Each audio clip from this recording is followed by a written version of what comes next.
Hallo almal en welkom. Is julle reg om daai breine bietjie te rek?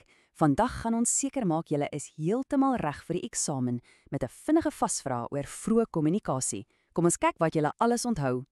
So sit daai dinkmisse op, want ons spring sommer dadelik weg. Dis die perfekte manier om seker te maak daardie eksamenpunte is so te sê in die sak. Goed, kom ons begin.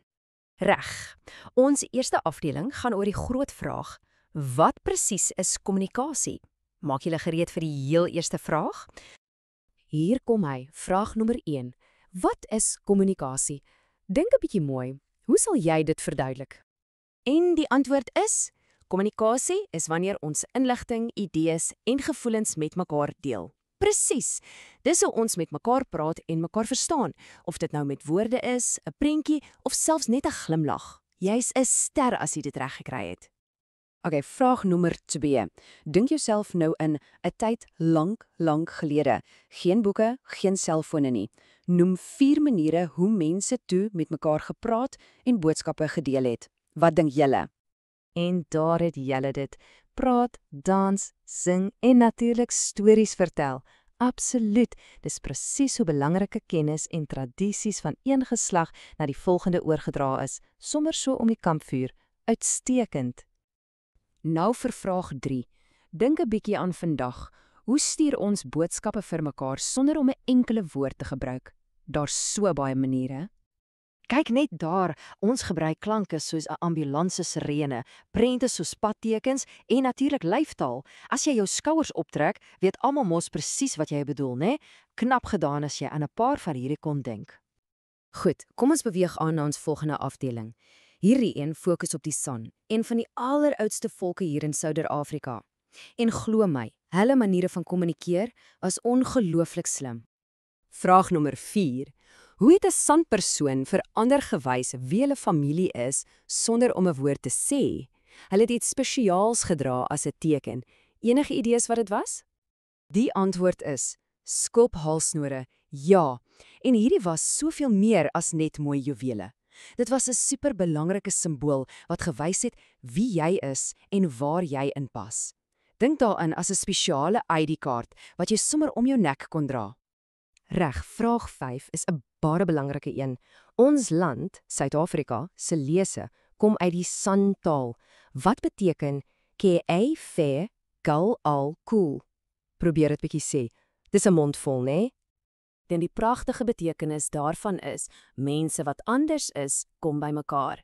Hierdie kragtige boodskap van eenheid kom direk van Suid-Afrika se heel eerste mense. Dis 'n boodskap wat vandag nog net so belangrik is.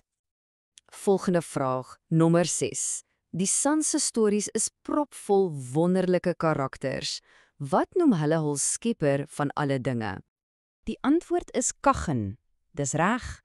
Kaggen was 'n baie belangrike figuur in hulle stories en was dikwels 'n slim karakter wat homself in 'n hotnotsgod kon verander.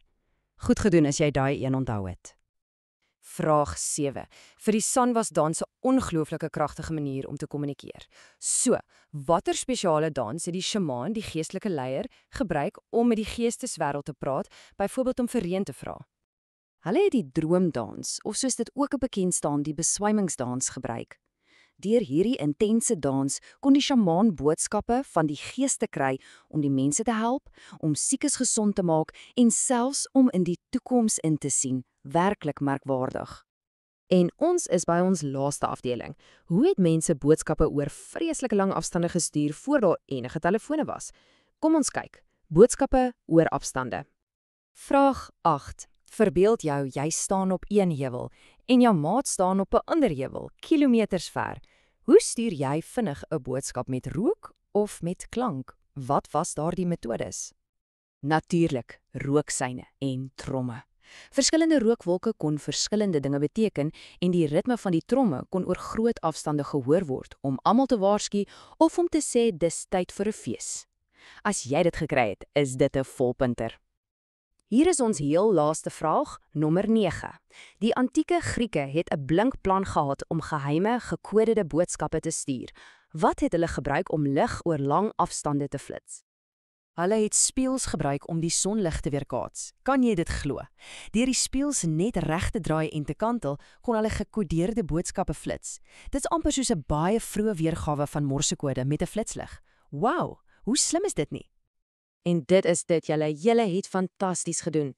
Elke vraag wat jy kon antwoord is nog 'n stukkie kennis wat nou stewig in jou kop vasgesit is vir daai eksamen. Ek is super trots op julle harde werk. Stap met selfvertroue in daardie eksamen in. Julle is goed voorberei en julle ken julle werk. Baie sterkte, julle kan dit doen.